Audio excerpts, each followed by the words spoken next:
Hello everyone, কেমন আছো সবাই? আশা করি সবাই খুব ভালো আছো, সুস্থ আছো। আমরাও খুব ভালো আছি। Welcome to my another new blog.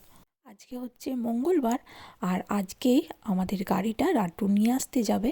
তো এইখানে আমাদের গ্যারেজের কাছটাতে, বাইরেটাতে অনেক গাছ হয়েছিল। পাশের বাড়ির গাছগুলো যে ছিল, সেই গাছগুলো ফেন্সের মধ্যে দিয়ে আমাদের দিকে চলে এসেছিলো। তো এখন যেহেতু গাড়ি আনবো, আর গাড়ি আনলে তো এই গাছটা অ্যাকচুয়ালি কাটা গাছ, তো গাড়িতে লেগে তো গাড়িটা খারাপ হয়ে যাবে। তো সেই জন্যই আমাদের বাড়ির সামনে থেকে একটা বাড়ি আছে, সেখানে আঙ্কেলের থেকে এই গার্ডেনের এই কাঁচিটা নিয়ে এসছে। তো এইটা দিয়েই রান্টু এখানে গাছগুলো কাটছে, আর আমি রুদ্রাংশকে নিয়ে ঘরেতে রান্না করছিলাম। তো একবার তোমাদের দেখাবো বলে বাইরেটাই নিয়ে এলাম। তো আজকে হচ্ছে শুক্রবার। তো আজকে আমরা একটু দোকানে যাব। তো আমরা দোকানে যাব হচ্ছে কালকে জন্মাষ্টমীর বাজারঘাট করতে যাব। তো এখনই আমি সময় পেলাম তোমাদের দেখাবার জন্য গাড়িটা। তো আজকে আমি তোমাদের আমাদের গাড়িটা সম্পর্কে ইনফরমেশন দেবো। তো তার আগে বলে নিই, আমি এখনও পর্যন্ত গাড়িটা চাপিনি, এই প্রথম চাপবো। আর যেদিনই গাড়িটা এনেছে, মঙ্গলবার দিন আনতে গিয়েছিলো একটা বন্ধুর সাথে। আমি ওকে বলেছিলাম যে আমাকে নিয়ে যেতে, তাহলে আমি ওখানে গিয়ে কিছুটা ভিডিও করে তোমাদের দেখাতে পারতাম। তো আমাকে নিয়ে যায়নি, ওর একটা বন্ধুকে নিয়ে গেছিলো, এবং বাড়িতে ঢোকার সঙ্গে সঙ্গে ওর আরও অন্য বন্ধুদের এনে আগে তাদের গাড়িতে চাপিয়েছে, আমাকে তো চাপায়নি। তো এবারে জন্মাষ্টমীর কেনাকাটা করতে যেতে হবে, তো সেই জন্য বাধ্য হয়েই একরকম আমাকে চাপাচ্ছে। তো যাই হোক, তো এই গাড়িটা হচ্ছে টেসলা। তো এটার মেন ফিচার হচ্ছে এর টেকনোলজি। তো এটা হচ্ছে অটোমেটিক, মানে সেমি অটোমেটিক। তো এটা নিজে নিজেও চালানো যায়, আবার একটা বাটন প্রেস করে অটোমেটিক গাড়িও চলে। সেখানে তোমাকে কোনো গিয়ার দিতে হবে না, কোনো হাতে ঘোরাতে হবে না, হুইল কিচ্ছু করতে হবে না, আপনা আপনি গাড়ি চলবে। তো আর এই যে দেখতে পাচ্ছ গাড়ির সামনেটা, এটা যেহেতু ব্যাটারি চালিত, এটা যেহেতু তেলে চলে না, সমস্তটাই কারেন্টে চলে, বা ব্যাটারি চার্জ হলে তবে চলে। তো তার জন্য এর সামনেটাতে তো ওই সব মেশিনগুলো নেই যেগুলো অন্য গাড়িতে থাকে, তেলে ভরা গাড়িতে যেগুলো থাকে। তো সেই জন্য সামনেটাতেও এর জিনিস রাখার জায়গা আছে। আর পিছনটাতে তো স্টোরেজ থাকে, সব গাড়ির যেরকম থাকে সেরকমই, তবে এইটার অনেকটা আছে। আর এর তলাতেও, মানে এর নিচটাতে যে একটা কভার আছে কালো রঙের, তার সেটা খুললেও নিচে আরও স্টোরেজ আছে। তো সেটা এখানে দেখাতে ভুলে গেছি। আর এইখানে একটা বাটন আছে, সেইটা প্রেস করলে এটা আপনা আপনি বন্ধ হয়ে যায়। আর এই গাড়িটাতে, পুরো গাড়িটাতেই বিভিন্ন জায়গায় ক্যামেরা লাগানো আছে। এটা হচ্ছে সিকিউরিটির জন্য ক্যামেরাটা লাগানো। আর এই যে দেখতে পাচ্ছ সাইডের, এটাতে হাত দিয়ে প্রেস করলে এটা খুলে যাবে। আর এইখানেই আছে হচ্ছে চার্জিং পয়েন্ট। এখানে সেকেন্ড হ্যান্ড গাড়িও পাওয়া যায়, আবার একদম নতুন গাড়িও পাওয়া যায়। তো আমরা সেকেন্ড হ্যান্ড নিইনি, তার কারণ তার মধ্যে বিভিন্ন রকম প্রবলেম থাকতে পারে, আর সেগুলোকে দেখতে হয়। তো আমাদের ওইভাবে অত নলেজ নেই, তো সেই জন্য আমরা ওইভাবে নিইনি গাড়ি। আমরা একবারে নতুন গাড়ি নিয়েছি, আর রান্টুরও এই গাড়িটাই নেওয়ার অনেক শখ ছিল, তো সেই জন্য ও এটাই নিয়েছে। আর এইটা ওই যে ওখান থেকে এটা খুললো না চার্জারটা, তারপর ওই ঢাকনাটা আপনা আপনিই বন্ধ হয়ে যায়। আর এই যে দেখতে পাচ্ছ রুদ্রাংশ নতুন গাড়িটা দেখে কিন্তু খুব মজা পেয়েছে, খুব মজা পেয়েছে। ও চারিদিকে গাড়িটার বিভিন্নভাবে ঘুরে ঘুরে দেখছে কোথা দিয়ে ঢোকা যায়, কী জিনিস না জিনিস বিভিন্নভাবেও দেখার চেষ্টা করছে। আর এটা কিন্তু আমি খুব এনজয় করছি। আর এইখানে গাড়ি সেকেন্ড হ্যান্ড যেমন নেওয়া যায়, নতুনও নেওয়া যায়, আবার গাড়ি পুরোপুরিভাবে কেনাও যায়। আর এইখানে আমাদের বাড়ি যেরকম আমরা যে নিয়েছি, কিছুটা ডাউন পেমেন্ট করেছি, তারপর ইএমআই দিচ্ছি, তারপর 25 বছর পরে বাড়িটা আমাদের নিজেদের হয়ে যাবে। এরপর কিন্তু আমরা দুজনেই যদি মারা যাই 25 বছর পরে, তারপর কিন্তু বাড়িটা আবার আপনা আপনি সরকারের হয়ে যাবে। আর যদি 25 বছরের আগে আমরা মারা যাই, তাহলে আমাদের যে সন্তান থাকবে তার নামে বাড়িটাকে ট্রান্সফার করতে হবে, করে তারপর সে বাড়িটাকে বিক্রিও করতে পারে, আবার থাকতেও পারে 25 বছর। মানে অর্থাৎ আমরা ধরো 24 বছরে মারা গেলাম, বা 20 বছরে মারা গেলাম, তাহলে কিন্তু 5 বছর মতো আমাদের সন্তান এই বাড়িটায় থাকতে পারবে। আর তারপরে আবার একেই বাড়িটা কিনতে হবে সরকারের থেকে ভাড়া দিয়ে, আর ইএমআই দিয়ে, কিছুটা ডাউন পেমেন্ট দিয়ে, এইভাবে। আর এই গাড়িটাতে যেহেতু রুদ্রাংশ ছোট, বাচ্চাদের বয়স 12 বছর পর্যন্ত এই গাড়িটাতে কার সিটে বাচ্চাদেরকে বসাতে হয়, না হলে কিন্তু এইখানে রাস্তাতে বিভিন্ন জায়গায় ক্যামেরা লাগানো থাকে, তো সেই ক্যামেরায় কিন্তু এটা স্ক্যান হয়ে যায়, তখন কিন্তু আমাদেরকে কেস দিয়ে দেবে। আর এই গাড়িটার উপরে কাঁচ আছে, তো এইখান দিয়ে বাইরেটা দেখা যায়। এই কাঁচটা কিন্তু খোলে না, কেউ ভাবে না যে কাঁচটা খোলে, এই কাঁচটা শুধুমাত্রই দেওয়া আছে বাইরে থেকে দেখার জন্য। আর আমরা যদি এখন দোকান যাচ্ছি, দোকানে তো ওকে হাঁটাতে হবে, তারপরে এই গাড়িটায় বসবে, তো সেই জন্য প্র্যামটাও নিয়ে নিলাম। তো দেখতে পাচ্ছ প্র্যামটা নেওয়ার পরেও কতটা জায়গা ফাঁকা আছে। আর যেহেতু আমরা এখন ওখান থেকে নেবো, মানে দোকান থেকে জিনিস নেবো, আর প্র্যামে করে যেহেতু আমরা আসবো না, তো তার জন্য কিন্তু আমাদেরকে আলাদা করে ব্যাগ নিয়ে নিতে হবে। হবে। তো ব্যাগে করে রাখলে আর কি নোংরা কম হবে গাড়িটাতে, আর পরিষ্কার থাকবে, আর একসাথে নিয়ে আসতেও সুবিধা হবে। আর এই গাড়িটার সাথে একটা এরকম দুখানা কার্ড দিয়েছে। তো এই গাড়িটা পুরোটাই তো ফোনে কন্ট্রোল করা হয়। তো যদি আমার কাছে ফোন না থাকে, যেমন ধরো এটা রান্টুর একার ফোনই হবে, আমার ফোনে কিন্তু হবে না, তো তখন আমরা কি করে গাড়িটা খুলবো? যদি গাড়ির কাছাকাছি আমরা চলে আসি, তো তখন এই দুটো কার্ড দিয়েছে, এই দুটো কার্ডের সাথে রান্টুর ফোনের সাথে কানেক্ট করতে হবে, স্ক্যান করতে হবে, তারপরে এই কার্ডগুলো কাজ করবে। তো প্রথমে আমরা জানতাম না, তো তখন আমাকে দিয়েছিলো বলে আমি এমনিই রেখে দিয়েছিলাম। তো পরে বিভিন্ন জায়গায় প্রবলেম হচ্ছিলো বলে পরে এটা কানেক্ট করে নিয়েছি। গাড়ির বিভিন্ন জায়গায় যে সিকিউরিটি ক্যামেরা লাগানো আছে, সেইখানে এই কার্ডটা দিয়ে স্ক্যান করলেই গাড়ির দরজা খুলে যাবে। প্রথমে ভেবেছিলাম বুবু একা পিছনে বসলে হয়তো কান্নাকাটি করবে, তো সেই জন্য আমি ভেবেছিলাম প্রথমে পিছনে বসবো, তারপরে ভাবলাম যে না, আমি তো একদম কাছাকাছি দোকানে যাচ্ছি, তো যদি কাঁদে তাহলে মাঝ রাস্তায় নেমে ওর পাশে না হয় চলে যাব। তো সেই জন্যই সামনে বসেছি। তবে ও কিন্তু এই জিনিসটাকে ভীষণ ভালোভাবে এনজয় করছে। ও উপরে যে কাঁচটা আছে ওইখান দিয়েও দেখছে বাইরের আকাশটা, বাইরে গাছপালা, বাড়ি ঘর ইত্যাদি। তো সেই জন্য কিন্তু ও একদম কান্নাকাটি করেনি। আর এইখানে আছে একটা বেশ বড় মনিটর। তো এইখানে গাড়িটার সাথেই একটা সিম লাগানো আছে। তো সেই সিমটা আমাদের বাইরের যে স্যাটেলাইট আছে তার সাথে কানেক্ট আছে। তো এই যে দেখতে পাচ্ছ বাইরে দিয়ে একটা লোক যাচ্ছে, সেটাও কিন্তু এখানে ক্যামেরায় ধরা পড়েছে। আর চারপাশে যত সমস্ত গাড়ি আছে, যে গাড়ি আসছে, পিছনে আসছে না সামনে আসছে, সাইডে যদি কোনো গাড়ি পার্ক থাকে, সাইড দিয়ে যেখান দিয়েই হোক কোনো লোকজন যদি যায়, সমস্ত কিছু এই স্ক্রিনে কিন্তু আসছে। আর এই যে বাইরে যে স্যাটেলাইট আছে আমাদের পৃথিবীর বাইরে, তো সেইখান থেকেই এটা সমস্তটা কন্ট্রোল হয়। আর এই যে দেখতে পাচ্ছ এইখানে যেহেতু এই গাড়িটা সেমি অটোমেটিক, তো এইখানে গিয়ারের কোনো ব্যাপার নেই। তো সেই জন্য এই জায়গাটা এইভাবে ইউটিলাইজড করেছে। এই যে সামনের যে দুটো থাক আছে, এইখানে ফোন রাখলে ওয়্যারলেস ফোন চার্জ হয়ে যায় আপনা আপনি।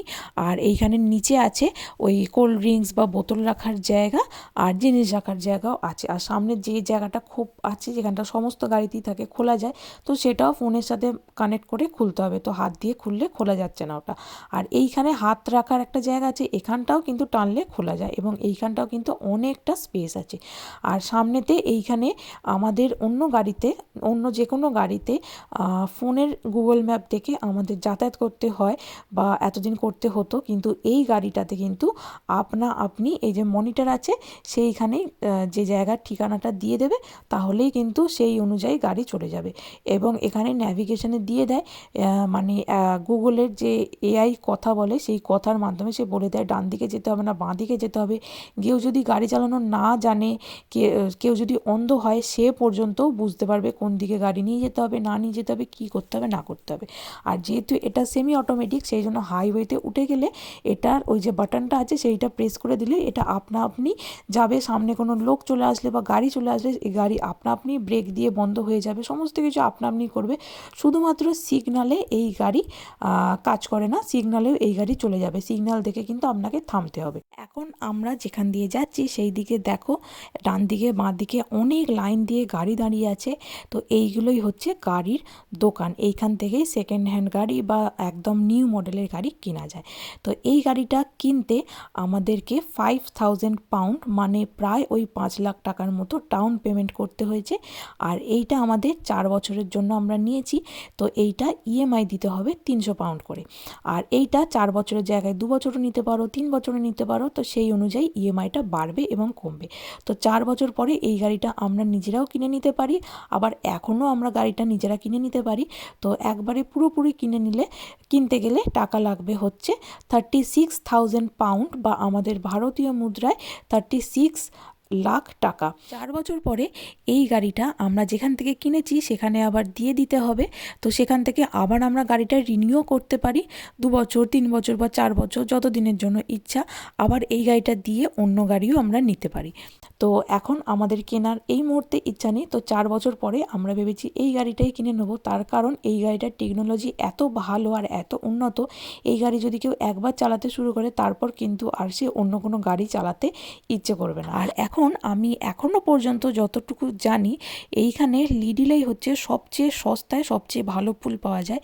আর কিন্তু এখন আমরা যেহেতু অনেকটা বেলায় এসছি, মানে ওই ধরো এখন বাজে 8টা, এখন এসছি বলে না সমস্ত ফুল শেষ হয়ে গেছে, তো সেই জন্যই সবচেয়ে বড় ফুলের তোড়াটাই নিলাম।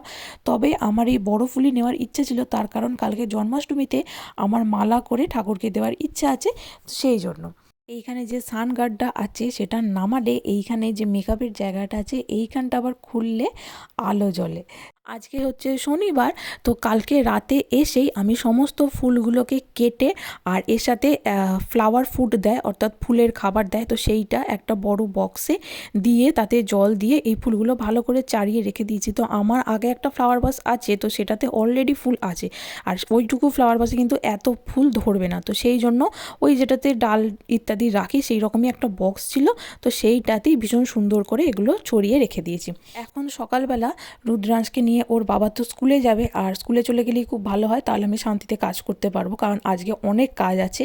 তো এখন সকালবেলা করে আমি মালপোয়া করব ভেবেছি, ঠাকুরকে দেবো। তো তার জন্য ফার্স্টে নিয়েছি একটা বড় মতো বাটি, আর একটা নিয়েছি মেজার কাপ, তো সেইটাতেই 160 গ্রাম মতো সুজি নিচ্ছি। তো সেম কাপের মানে সেম মাপ নিয়েই সমস্ত কিছু নিতে হবে। তো 2 কাপ মতো এরকম সুজি নিচ্ছি, তো 2 কাপ যেহেতু সুজি সেহেতু 2 কাপই ময়দা নিতে হবে, আর অল্প নুন দেবো, আর দেবো 2 কাপ চিনি, যেহেতু আমরা কম মিষ্টি খাই সেই জন্য 2 কাপ চিনি দেবো।